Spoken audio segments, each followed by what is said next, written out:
It's time for the Diablo franchise to evolve and to set a new paradigm for ARPG gaming. Hopefully soon we'll learn of the plans by Blizzard Entertainment to take Diablo 4 into a new and genre-defining direction. And I propose that this can be done with one simple change to the game, and that is changing how you earn loot. Not finding loot, earning it. I'm Reziel Prime, and I invite you to stay a while and listen.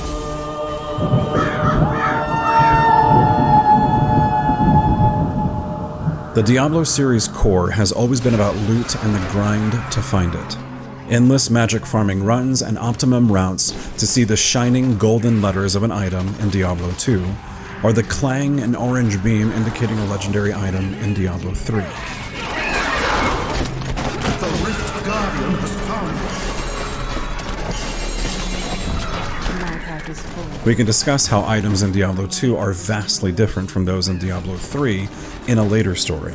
How you obtain them is the impetus for today's. Diablo 2 had you find most of your gear by the luck of RNG. Diablo 3 expanded on the loot hunt with adding in touches of the MMO scene, with crafting and the subsequent materials needed to make them. This practice of crafting was present in Diablo 2 to a degree, but had a limited versatility to what it could produce when compared to all the elements that could be crafted in Diablo 3. However, this aspect of Diablo 3 sadly had very little reward in the vanilla days and became game-breaking, in my opinion, in the expansion. Mainly because of the introduction of this beautiful device, which really is just another form of this. As a matter of fact, other mechanisms of Diablo 3 were given a title that implied they served a purpose other than the material sink gambling device they were all along. The most notable example is this fine lady, and the countless agonizing hours this sadist toys with my materials and emotions before she gives me this. Let me paint a picture of how a typical seasonal character comes to life in Diablo 3. And I chose a seasonal character because it's safe to say that seasons are the major connection the game has with the players currently. The vast majority of the player base returns for the first couple of weeks of a season and then moves along to another gaming experience. No, I'm just kidding. They move on to this one. You start a character, you follow the most efficient leveling mechanics out there. Shout out to the folks like Riker, Bloodshed, and Wolfcrier for their amazing dedicated content each season. You get your new character to max level, and then you begin the seasonal chapters, which is a series of tasks to complete, and you are then rewarded with legendary items, set items to be specific. Usually within an hour of hitting 70, you have completed chapters 1 through 4, and now are in possession of a full set of gear, which disproportionately boosts your character's power level to godlike status. When you compare this newfound power to the previous 3 hours of gaming experience, starting at level 1, you discover the first major problem with the game.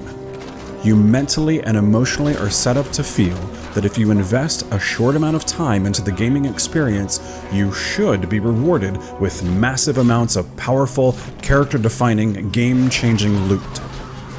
So when you begin engaging in the in-game content and find a steady stream of legendary items that do nothing, you dust them and move on to collect more candidates for dusting. You soon discover that you can craft the items you need or change the ones you find into the sought-after item. All you need is copious amounts of crafting materials and for RNG to be on your side. So you begin farming. Yes, you get lucky now and again, but the overall process is a fast rush to the top and then a slow crawl to the next greater rift. But not to worry, because you have things to do besides farming for materials. You can farm keys for uber bosses to get materials to craft unique ammies that give you extra passive skills.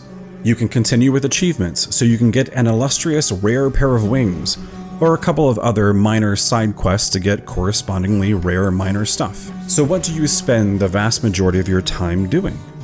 You run rifts, greater rifts, and bounties. Why?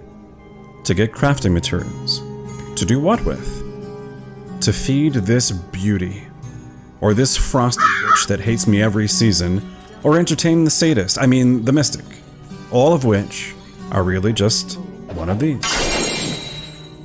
If you are lucky, you hit a jackpot and get the legendary item you needed. If you're very lucky, you get an ancient form of the item. And if you're the big high-stakes winner of a massive check and a free buffet at the Slaughtered Calf Inn, you get a primal item, which is really the endgame goal of your character. The perfect gear for the perfect character that you invested a lot of your time in creating. AKA, you feel a sense of achievement. You can further that feeling by rising higher on the ladder, having the highest level of legendary gems, or the biggest Paragon EP in the gaming world has ever seen. Speaking of the Paragon system, when it was introduced, one of the major taglines reasons for its introduction was something along the lines of, so when you have a gaming session and you don't get a lot of gear, and you need and feel like there is no reward for your time invested, you at least have some Paragon points you've earned and feel like you achieved something for your time. So they do know what's needed. They just aren't implementing the right changes. Well, that's where my lovely little imagination steps in with an idea that borrows from the MMO world and can give you back the power to feel a sense of achievement of your time spent creating this character. I propose that the out-of-control RNG elements of this game be toned down considerably in favor of a system where you can spend crafting materials to get the guaranteed results you are looking for. Time spent equals guaranteed achievement. But wait a minute, aren't you sort of saying that the grind of farming materials is bad and not rewarding? Yeah, it is. When you consider that materials are essentially coins you feed into a slot machine, hoping for the big win. Now I know the game has always been about the grind and RNG, and nothing will compare to killing a big boss for hours on end and finally being rewarded with that sweet loot. Let's have a moment of truth here. Did your gameplay session look like this when you got your new amazing epic item?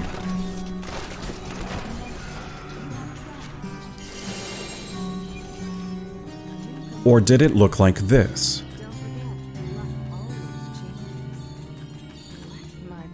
Or maybe it looked like this.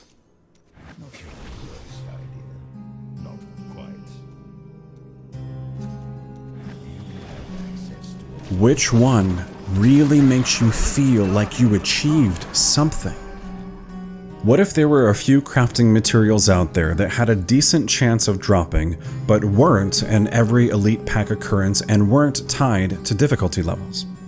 Something like Diablo's horn or Asmodan's nipple ring, you know, the usual fare of a Diablo game. Let's say they only fell from major act bosses, purple unique monsters, goblins, and maybe a small chance from resplendent chests. To fight these bosses, you could just go farm them, like the old days of Diablo 2. However, what if these bosses had an RNG chance to appear as a Rift boss? What if the Greater Rift Guardian was a goblin horde that appeared and filled your screen with frame-dropping loads of loot and new crafting materials? To build further on this idea, what if the recipe for Kanai's Cube, Hope of Cain, you know, the one where you upgrade a rare item into a legendary, what if that required all of the current materials, plus the new crafting material of Demon's Blood?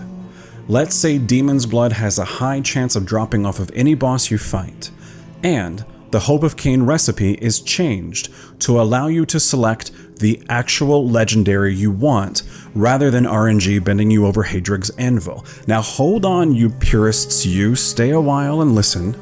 You can select the base legendary item, not the affixes it rolls, just the base. RNG can still have a quickie with you, and if so, then you were forced to turn to your dominatrix master the Mystic to refine your newly earned item. However, she too has been changed. Now she can re-roll all of the affixes on the item. The first affix you choose to re-roll requires the current materials in the game.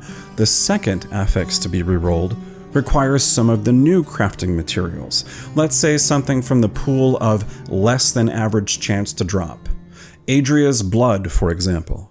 You have a chance to find this new material by killing Adria as a war effort mission. More on that in the next video. Or she can appear as a Rift or Greater Rift boss. The material can drop from a goblin, or in a rare occasion, from a resplendent chest. Let's say that the third affix to be re-rolled on your new item includes the cost of Adria's blood, along with a low chance drop material like the aforementioned Asmodan's nipple ring. And the fourth and final affix to be re-rolled requires all of the previous stuff and a legendary gem leveled to 50 like the recipe of Lando Calrissian's Despair. Now, the real heavy hitter in the change to RNG and the use of these new crafting materials is upgrading your normal legendary item to a power creep, an ancient weapon. So the rarest of these new crafting materials will make their debut to the current game, the Souls of the Lords of Hell. These Souls of the Damned, along with a smattering of standard materials, would allow you to upgrade your item to Ancient and then Primal status, with the same stats intact. Well, how do you find this new collection? You need to find the Dark Portal. Rad, how do I find that? It's a part of the aforementioned war effort that is the exciting foundation of the next video of this series. The purpose of this new process is to give the player goal-oriented tasks to perform that lead to a specific result. There is still room for RNG that is classic to the Diablo franchise, but it reins it in and returns it to its proper place, out in the field killing demons and not back in town at the casino. I would rather discover a new powerful item or the materials to craft one by slaying the Lord of Terror and not from feeding a slot machine. I know that there are some folks out there that just love bashing their face into the RNG wall experience that Diablo 3 has become, and may even want this concept to return in Diablo 4. But I would say to those folks, do you really enjoy reforging over and over and over again to only see the same pitiful results? Do you enjoy getting a primal stat stick or seeing your precious few materials go to waste rolling the same stat options over and over again?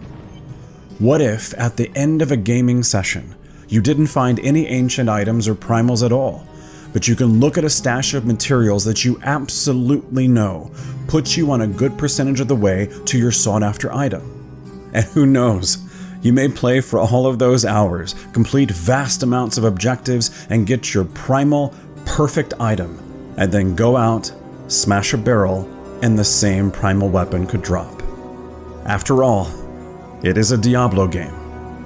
Thank you for listening to and watching this video. I welcome your input and ideas in the comments below, and if you're keen to go on a future adventure with me, subscribe to the channel, ring the bell, and I look forward to the journey ahead. This is Raziel, and stay safe in the world of Sanctuary.